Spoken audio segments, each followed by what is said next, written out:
and this is starting to annoy me, okay? All right. This is really so annoying. Oh, my God. Yes.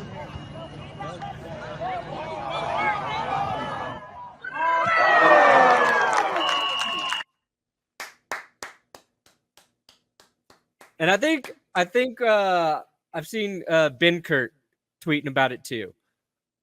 No offense to Ben Kurt and Chase Daniel, all right? But they're both trying to put their claim in that Justin Fields is going to be the starter. Mm. And Russell Wilson had a little calf injury, little calf issue. Okay? True. Probably had from sleeping on the couch. Little calf issue, so they held him out of practice. Justin Fields got reps with the ones. And there's two things that bother me here. One is former NFL quarterbacks getting jizzed up over a training camp throw. Okay? Yep. A practice throw. This is the most rookie football watching mistake you make, is getting excited about throws at fucking practice.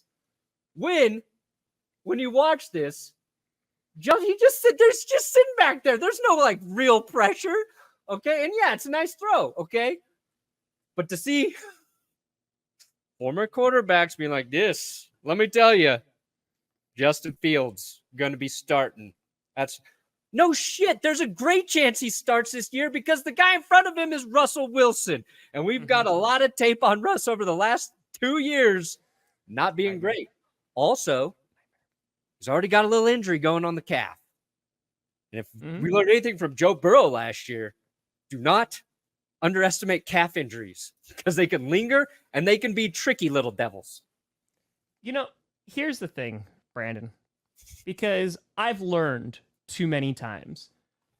When we watched Mitch Trubisky, right, do what he did with the Bears, and I made a whole video years ago that the reason why the Bears aren't strong, it's not all Mitch Trubisky's fault. Was he the answer? Most definitely not. But good God, they were not helping him out in Chicago. Then he leaves.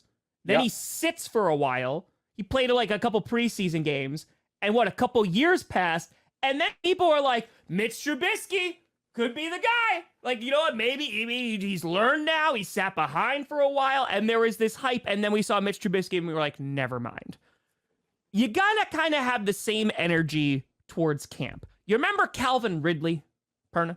You remember Calvin Ridley? And everyone last year was like, oh my God, look how fast he's running in camp. Oh man, look at it. It's like he's playing on a different speed than the rest of these defenders. Tell me how Calvin Ridley's season went last year.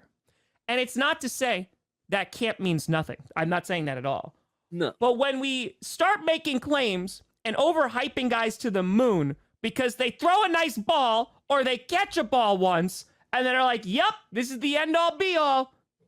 Don't fall into that trap.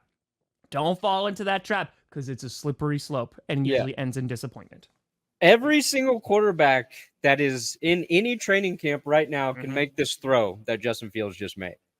I've seen way more impressive throws from Justin Fields in games. And it's just, it's guys trying to get a tweet out right now so they can go back to their tweet and say, see, I told you. I told you. What I did? I was first. I was first. I was first on it. He's like, I will be the starter. Justin Fields he's probably going to start at some point. Incredibly talented. He's not perfect. He has the same flaws as Russ. If he gets a chance, he might turn some heads. He might not get a chance. Sure. This is when I was saying, like, my juices got flowing. I'm like, what are we fucking talking about? Chase? You know you shouldn't be like, let's talk about Justin Fields, like, very honestly, right? The guy is a playmaker, and he can make really good throws. The problem was accuracy, consistency, and he can't do it all over the field. Yeah. Like, go watch the Broncos-Bears game. And see, So, like, there's a higher ceiling. Yeah. Come on now, guys. Let's not just believe all NFL things that happen are just memes.